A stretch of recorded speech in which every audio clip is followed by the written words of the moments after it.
What's up, Card Masters? Finally back with part 2 of my longsword tutorial. Sorry for the wait, because I really wanted to take my time learning all the new mechanics introduced into Rise, in addition to getting a grip on what skills actually made a difference.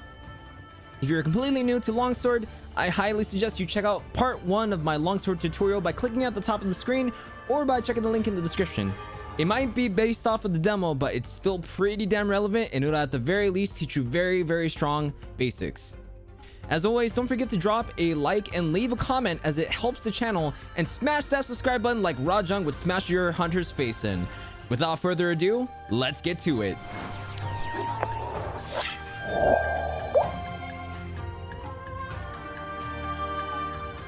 As you progress through the game, you unlock something called switch abilities, which basically allows you to swap certain moves within a weapon's kit. Some basic attacks and silkbind abilities are switchable. Currently, each weapon has 3 total moves. In the case of longsword, you have the step slash, which is your basic draw attack, spirit round slash, which is your default spirit combo finisher, which swings really wide, increasing your spirit gauge level, and then finally you have your soaring kick, which is a gap closer that can either lead into plunging thrust, which gives you spirit regeneration, or can lead into spirit helm breaker for more damage at the cost of 1 spirit level. One of the very first switch abilities you unlock is called the double slash, which replaces the default step slash. As the name implies, the hunter performs a vertical slash followed by a lateral slash. Although it's slightly slower than the step slash, it also builds up more meter than the step slash. You get enough meter to perform a Spirit Blade 2 and 3. After the double slash, you can either press A or X to thrust, or follow up with the Spirit Blade 2, or any of your counter options or silkbind attacks. Now, Valor / Brave Longsword mains will instantly recognize that the attack looks like the Valor Spirit Blade opening, where you could basically parry an attack. Double slash isn't quite that, however. Though the animation is almost the same, instead of being a very quick counter / parry, the starting animation of the attack simply allows you to super armor through an attack. So if you're low on health, you might want to consider other evasive options. Double slash can only be used as a draw attack. If you try to press X for neutral with your longsword out, you'll only end up using the regular step slash instead. Now, if you watched my previous videos before, I totally called this, but the silkbind move, Wired Sakura slash, is a double round slash that propels the hunter in a direction via the silk bug. Shortly after making contact, multiple lacerations fly around the monster's body, causing damage in true anime fashion. It's important to note that making contact with one of the round slashes will increase the spirit gauge level. Contrary to the Spirit Helm Breaker, there is no spirit gauge penalty even if you miss, and you can literally gain as many spirit gauge levels as you want back to back, provided that you have the silk bugs to perform the attack. Or just spam it for damage. You may notice that the Wired Sakura slash may not deal as much damage compared to Spirit Helmbreaker, but the key word here is comfort. With Helmbreaker, you have to make sure you really aim not only the trajectory of your jump, but also the direction of where your blade falls, and hope to RNGesus that the monster doesn't have plans to flinch or trip when you make contact with the soaring kick. Otherwise, you'll end up whiffing and losing one of your levels of spirit gauge, which also drops your damage until you finally get it back into red. The Wired Sakura slash, on the other hand, not only does it look swag and anime as heck, but you're also literally sweeping really wide twice. So as long as you even land just 1 round slash, you'll deal some damage in addition to spirit gauge level. If you miss, no problem. Just try it again, because the only penalty is wire bug cost or cooldown. Next up, we've got the Spirit Reckoning, which is a switch ability that changes your Spirit Blade 3 and Spirit Combo Finisher, the Spirit Round Slash. Now, for all you Valor Longsword mains out there, you'll instantly remember this Spirit Blade combo back from GU. Spirit Blade 3 gets turned into the Dividing Slash, which does a quick lateral slash standing still, or with a small dash forward with directional input, followed by a slower but more devastating 2-hit vertical round slash. Contrary to the Spirit Round Slash, where your hunter will automatically sheath the weapon, Spirit Reckoning causes your hunter to stay neutral unless you either cancel into a special sheath or press R to manually sheath the weapon. Now, you may be wondering why you might want to use Spirit Reckoning over Spirit Round Slash. Contrary to Round Slash's Spirit Blade 3, which barely moves forward, The Dividing Slash allows you to either remain stationary or to leap forward. You're essentially given the option to control where the finisher will ultimately land. This is especially useful after a successful EI Spirit Slash, as it's more likely than not that your hunter will be out of range from a monster, especially in the case of a Tigrex or Diablos that rushes past you. As the Spirit Reckoning is a vertical slash, it goes without saying, but you may have an easier time hitting airborne monsters, let alone targeting higher positioned body parts, like tails that are high off the ground, or even torsos in the case of, let's say for example, Diablos. Reckoning also very clearly has higher damage output compared to the Round Slash.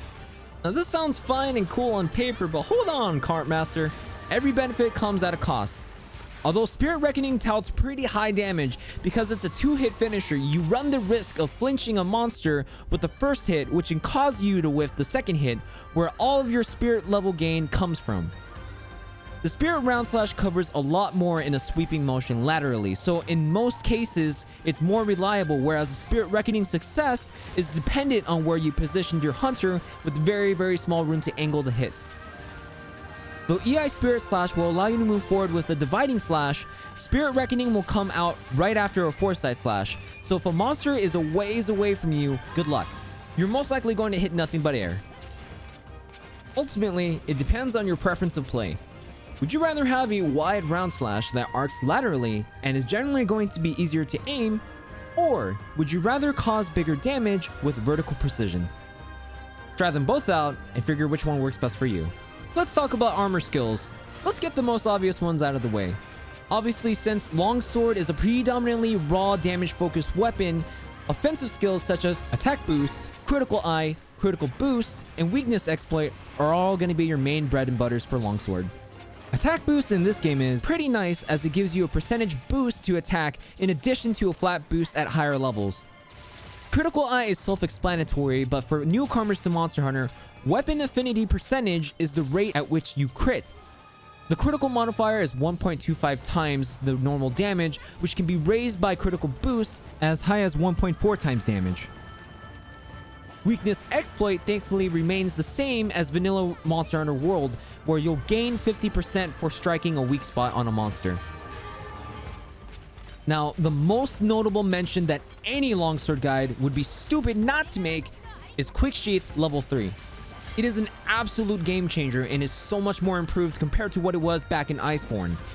It literally takes less than a second to go back in the special sheath, which means correcting your character's facing direction mid-combo, let alone chaining in between finishers and just getting spirit regen from an advancing slash, has become significantly better. Trust me when I say this, you need a Quick Sheath at level 3. It'll help you challenge many more attacks and sneak in even more damage to where you'll never want to be without it. Some other noteworthy skills are Punish Draw and Critical Draw. Punish Draw allows you to cause KO damage from only draw attacks, while Crit Draw raises affinity for draw attacks.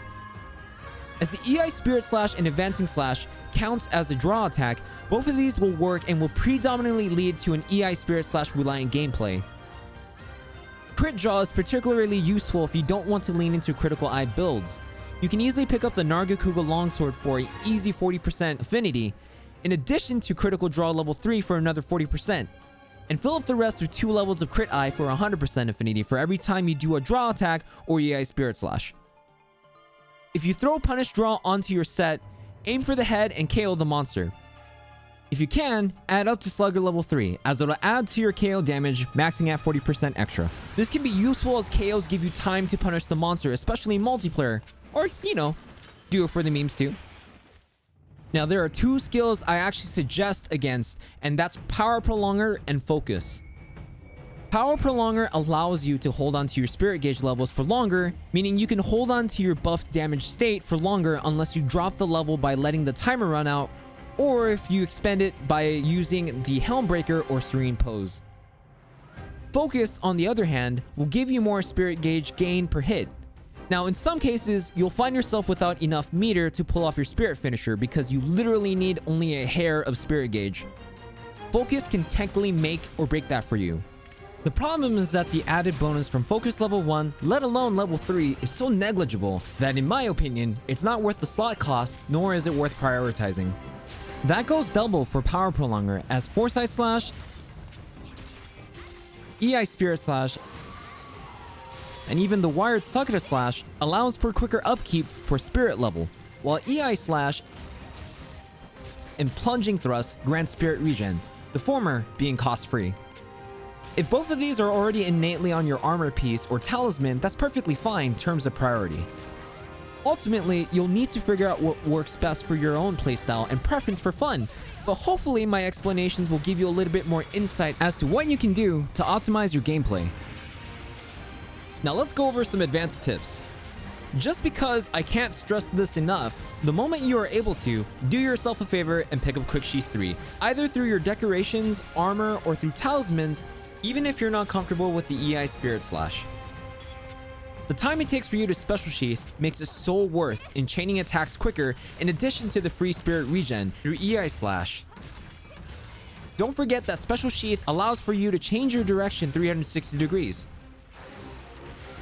Now this particular tip is one that I picked up from my boy, TwoSixNine, who is a very cool content creator.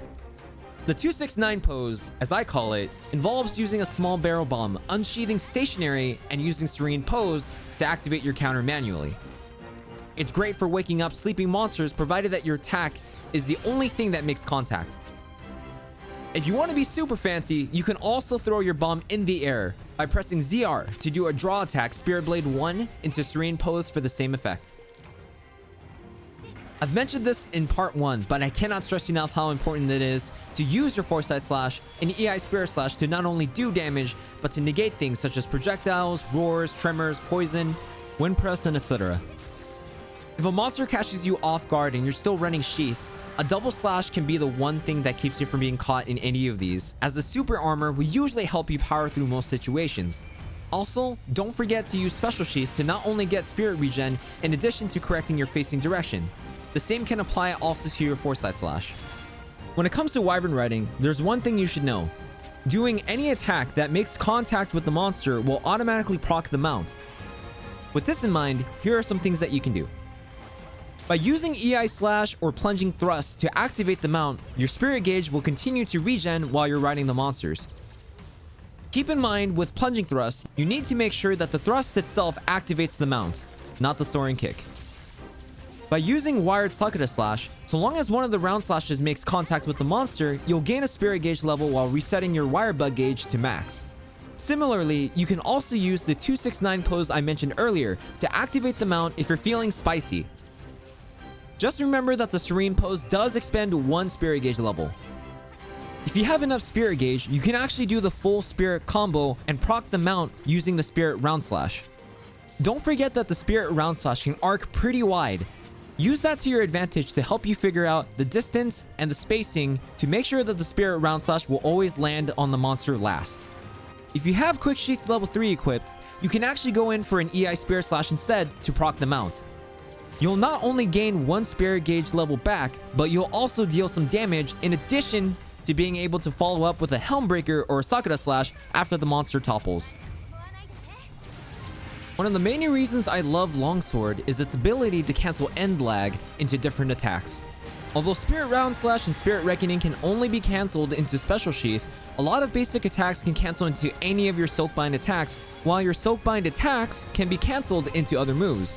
Here are some examples, while I go over my final advanced tip for you.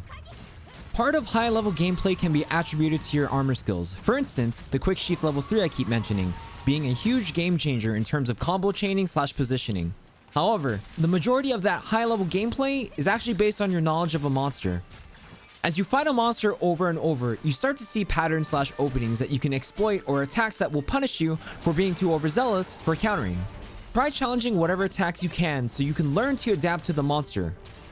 You'll be slicing and countering through monsters like a hot Glavenus's tail through hot butter.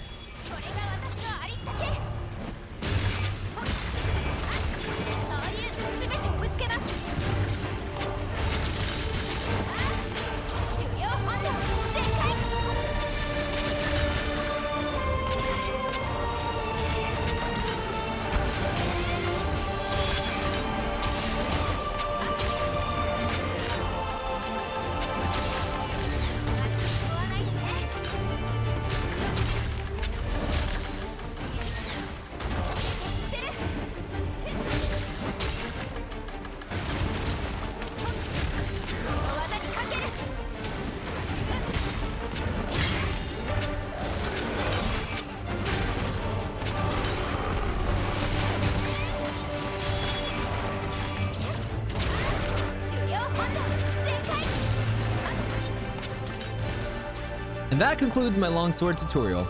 I hope you found this guide and part 1 useful in your longsword hunts. Remember, practice makes perfect, and knowledge is key to proficiency. Trust in your longsword, but most of all, trust yourself and do your best to through everything. Don't forget, you can catch me live on Twitch Mondays, Wednesdays, and Fridays at 9 p.m. Pacific time, where I play a variety of games, including Monster Hunter Rise. If you want to hunt, hang out, or even ask me questions about longsword, come swing by or join us in the Cartmasters Discord. Links are in the description. As always, get mad, get sad, have fun, and I'll catch you in the next video. Bye!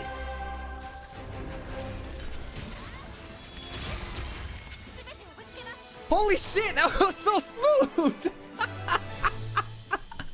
Let's fucking go, dude! Okay. Can someone clip that for me real quick? Dude, that was so smooth!